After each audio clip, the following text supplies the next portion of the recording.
Welcome back to the new reaction video. तो भैया अभी जिस वीडियो के ऊपर मैं रिएक्ट करने वाला हूँ, why did Nathuram Godse shoot Gandhi, और गेट्स फ्लाई फैक्ट्स की ये वीडियो है और काफ़ी इंटरेस्टिंग होने वाली है। जिसने पहले से देख रखी है मेरे साथ दोबारा से देख लो। वैसे तकरीबन मैं हमेशा ही बोलता हूँ कि गेट्स फ्लाई फैक्ट्स की वीडियो से मुझे बहुत सारा एक तरीके से नॉलेज मिलता है जो कि इंडिया से रिलेटेड हमें नहीं पता होती बहुत सारी चीज़ें। और मतलब सारे की सारी, वैसे पाकिस्तान से रिलेटेड भी काफ़ी सारी इंफॉर्मेशन जो इस बंदे के पास होती है वो तकरीबन बंदा ये कह सकता है कि 80-85% ठीक होती है। खैर, वीडियो को स्टार्ट करते हैं और देखते हैं कि क्यों शूट किया था और क्यों गोली मारी थी, हुआ क्या था बेसिकली। तो लेट्स गो। गांधी जी की जय हो और ओके। नथुराम गोडसे की भी हो जय हैं? जयकार। कंफ्यूज? वाई? वेल, आप लोग सोच रहे होगे गौरव ये दोगलापंथी क्या कर? वेल, समय आने पर आपको भी पता चलेगा। But let us start with the story. अच्छा, पार्टीशन मैं के खुद बाद यही समझ रहा था पाकिस्तान कि ने ये कुछ डबल ब्रूटल वॉर्स के जरिए गिलगिट और बाल्टिस्तान हमसे छीन लिया था। प्लस हजारों हिंदुओं और सिखों की जान ली थी, जिसको देखने के बाद काफी सारे नेशनल लीडर्स इंक्लूडिंग नेहरू ने पाकिस्तान को 55 करोड़ रुपीस देने से मना कर दिया। और तब ऐसे वक्त में गांधी जी ने पाकिस्तान की उन हरकतों को नजरअंदाज करके इंडिया को ही ब्लैकमेल करना शुरू कर दिया टू गिव। अच्छा, मुझे कुछ लोग ऐसे हैं कि जिनकी वीडियोस में मुझे ये लगता है कि वहाँ पर पाकिस्तान का पूरा मैप जो हम लोगों ने बना के रखा हुआ है वो दिखाया जाता है, और इंडियन बहुत सारे मोस्टली ऐसे यूट्यूबर्स हैं जिनमें वो आधा वाला जो है ना पाकिस्तान का हिस्सा नज़र आता है। खैर, वो एक डिफरेंट कहानी है।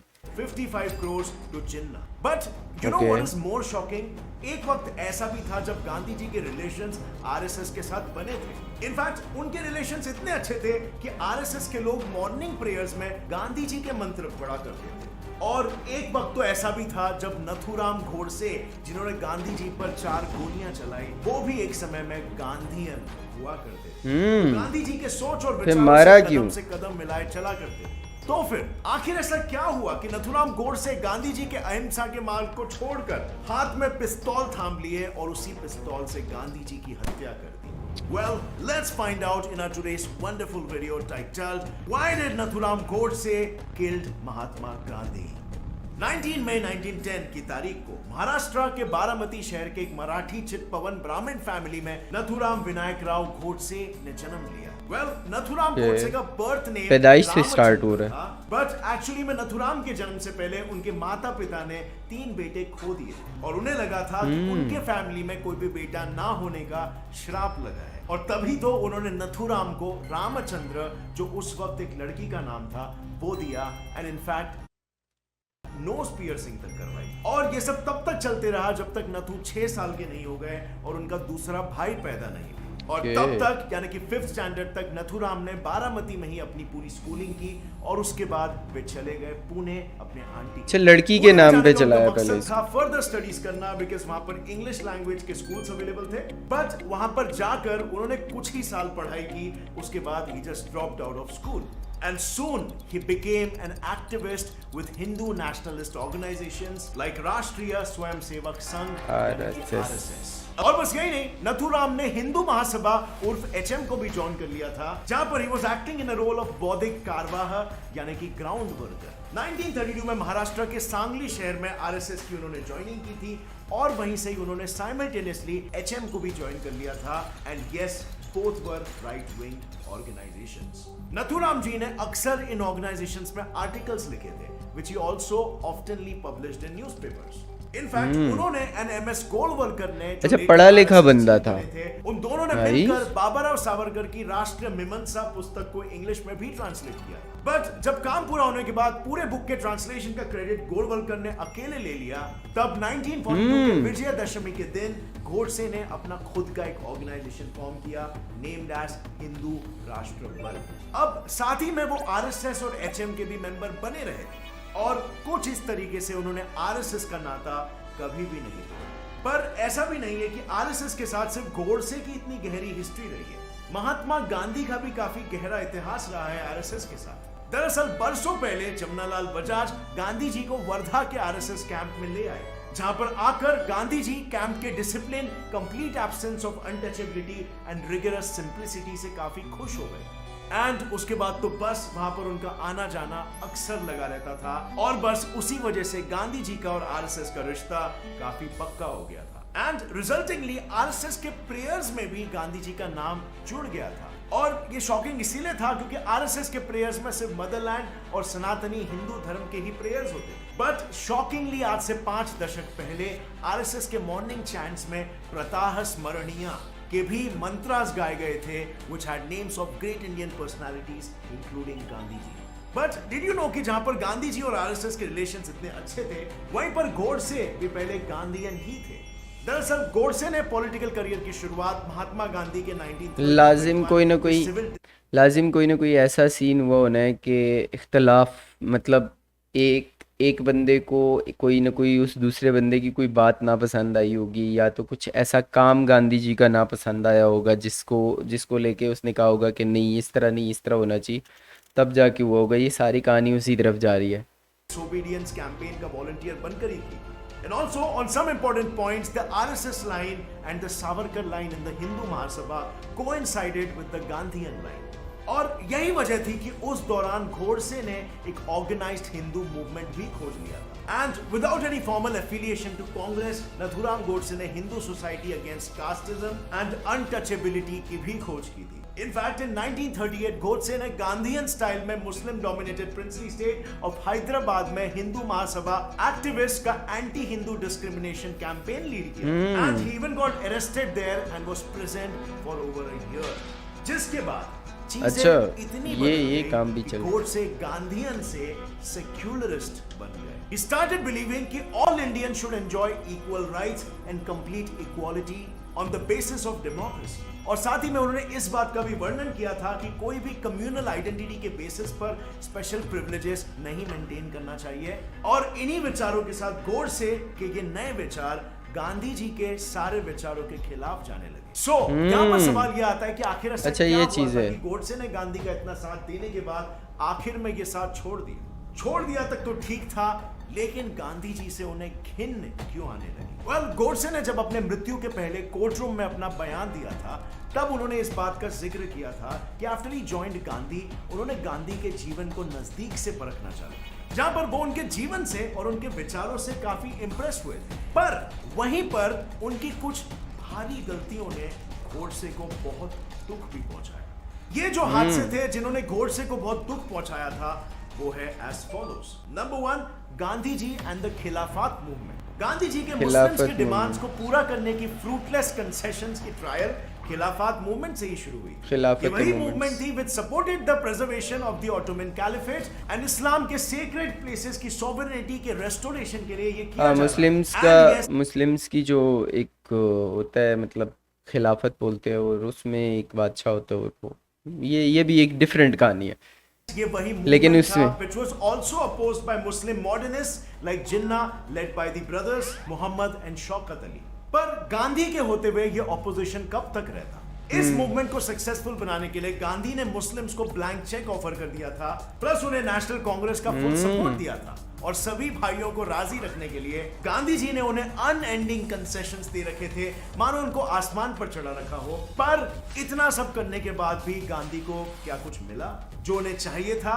बिल्कुल नहीं। खिलाफत movement was a tragic comical failure. खिलाफत कमेटी के मुस्लिम्स ने गांधी के दिए गए पूरे सपोर्ट से अलग ही पॉलिटिकल खेल रच दिया, and very soon the Moplah rebellion showed that Muslims didn't have the slightest idea of national unity.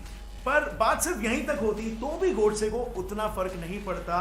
But दुख तो उसे इस बात का हुआ कि इस खिलाफत मूवमेंट के चलते there were numerous cases of slaughters of the Hindus, numerous forcible conversions, rapes and arsons. Failure number 2, Gandhi और जिन्ना के पाकिस्तान के पार्टीशन के पीछे का जो एक धागा था, वो बॉम्बे प्रेसिडेंसी के कम्युनल लाइन से भी जुड़ा हुआ था। पर इस विषय पर बहुत ही कम लोग जानते हैं कि दरअसल इन 1928 जिन्ना ने एक मांग रखी थी regarding separation of Sindh from the Bombay presidency, जिस पर महात्मा गांधी ने बिना कुछ सोचे अपना सपोर्ट दिखा दिया। एंड कुछ इस तरह उन्होंने बिना सोचे हजारों हिंदुओं को कम्युनल रूल्स के हवाले कर दिया। बट सिर्फ इतना ही नहीं, इसी की वजह से न्यूमरस राइट्स भी हुए थे एट सिंध, कराची, इवन सुकूर और शिकरपुर जैसे कई सारे जगहों पर हुए राइट। फॉरेक्स एक तेजी से बढ़ती हुई मार्केट है जो अभी भी अपने जीतने वालों का इंतजार कर रही है, आसानी से कमाई करने और अपने स्किल्स को बढ़ाने के जिम्मेदार डायरेक्टली गांधी ही थे। पर ये तो सिर्फ देश में चल रहे कुछ हिस्सों की बात है। Godse also mentioned that the partition of India had resulted in the partition of the Reserve Bank. जी हाँ, बिल्कुल, क्योंकि if देखने जाए तो RBI के वॉल्स में रुपीस 375 करोड़ थे, and after deliberations it was decided that India will give 75 crores to Pakistan for assets and liabilities, जिसमें से 20 crores तो हम already दे चुके थे and 55 crores बाकी थे। But soon after partition, Pakistan carried out brutal attacks and massacres in Jammu and Kashmir and occupied Gilgit and Baltistan, जिसके बाद काफी सारे इंडियन लीडर्स, यहां तक कि नेहरू भी पाकिस्तान को इमीडिएटली 55 करोड़ रुपीस देने के लिए रेडी नहीं थे। बट वहीं पर पाकिस्तान के हो रहे ब्लडी अटैक्स, स्लॉटर्स ऑफ हिंदूज और Sikhs and Gilgit and Baltistan पर कब्जा किया हुआ, ये सब भूल कर, सारी बातों को नजरअंदाज करके गांधी जी ने सिर्फ इस बात की मांग की कि पाकिस्तान को 55 करोड़ रुपीस दे दिया जाए हर हाल, और अपने उस जिद को सबके अगेंस्ट जाकर पूरा भी किया। Failure number 3, the round table conference. According to okay, 2 failures हो गए, ये थर्ड है। none of Gandhi's concessions last में इस बारे में पूरी बात करेंगे। इस बात मैं थोड़ा गौर से सुनना चाह रहा हूँ। 1930 से 32 में राउंड टेबल के दौरान हो चुका था। इस राउंड टेबल कॉन्फ्रेंस को ब्रिटिश गवर्नमेंट द्वारा होस्ट किया गया था एट कराची 1931, जहां पर भारत के कांग्रेस पार्टी को रिप्रेजेंट करने के लिए इकलौते महात्मा गांधी जी ही गए थे। इसका मतलब बिल्कुल साफ था, वहां पर जो कुछ भी होता उस बात के लिए इकलौते जिम्मेदार गांधी जी ही होते। मतलब कि वो वहां पर एक बदलाव ला सकते थे, but unfortunately not one of the decisions of the round table conference was in support of democracy और नेशनलिज्म, क्योंकि वहां पर गांधी जी ने मिस्टर रैम से मैकडोनल्ड को इनवाइट किया था to give a communal, but MacDonald याद आ रहा है। Almost everywhere Hindus communal orgies के विक्टिम्स बनने लगे। इस राउंड टेबल कॉन्फ्रेंस के बारे में कई सारे ऑथर्स का ये कहना था। अब इन सब के अलावा नथुराम ने गांधी ये राउंड टेबल कॉन्फ्रेंस जो है ये हमारी बुक्स में भी पढ़ाई गई है बचपन से ही, तकरीबन मेरे ख्याल से कोई 7-8 क्लास में शायद कुछ ऐसी क्लास में थी। अभी मुझे इसका प्रॉपर सही से याद नहीं है, सही बताऊँ तो इतनी पुरानी, मतलब बचपन की पढ़ी हुई चीज़ को इतना याद नहीं है। बहरहाल इस पे दोबारा से वैसे स्टडी करनी चाहिए, हम लोग को हिस्ट्री याद रखनी चाहिए, लेकिन यहाँ से भी बहुत सारी हिस्ट्री से गेट्स लाइफ फैक्ट से भी पता चल जाती है।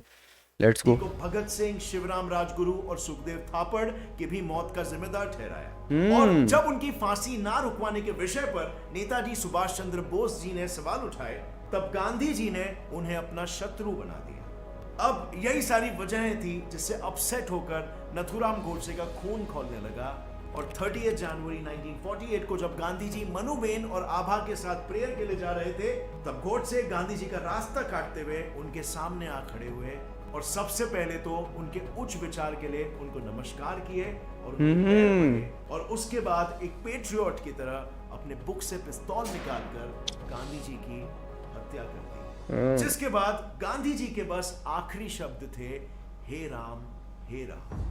उनकी मौत के बाद नथुराम वहां से भागे नहीं, बल्कि उन्होंने खुद को सरेंडर कर दिया, और आरएसएस के इतिहास में पहली दफा 13 दिनों तक आरएसएस की प्रेयर्स गांधी जी के मौन के लिए रुक गए, और उसके बाद कांग्रेस ने टेम्पररीली कुछ पीरियड के लिए आरएसएस पर बैन लगा दिया।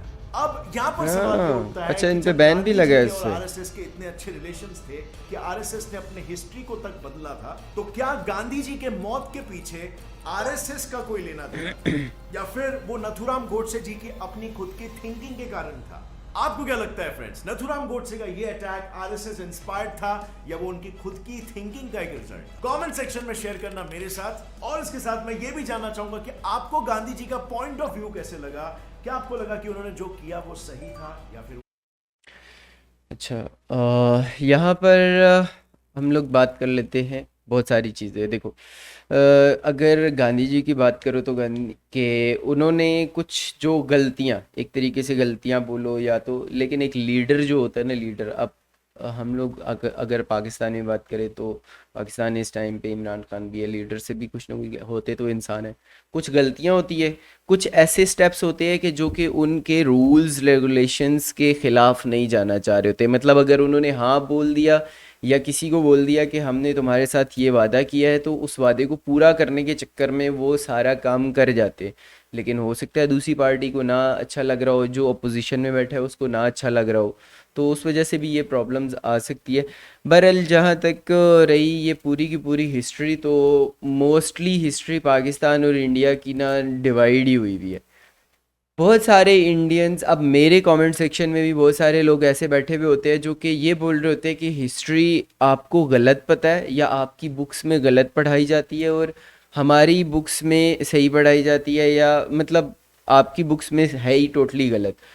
सेम इसी तरीके से बहुत सारे पाकिस्तानी हैं, या तो उन पाकिस्तानियों में कहीं ना कहीं मैं भी आता हूँ, जहाँ पे मुझे ऐसा लगता है कि हमारे कंट्री में या हमारे लोगों ने इस तरीके से नहीं, या इस तरीके से जैसे कि अभी इस वीडियो में भी था कि मुसलमानों ने यहाँ पर हिंदुओं के कत्ल किए और उनकी जो माएँ बहनें थी उनके साथ रेप हुआ या कुछ इस तरीके से। तो ये बहुत सारी इस तरीके से हमें भी ये बातें बताई जाती है कि जब इंडिया से मुसलमान पाकिस्तान की तरफ शिफ्ट हो रहे थे तब वो भी प्रॉब्लम था।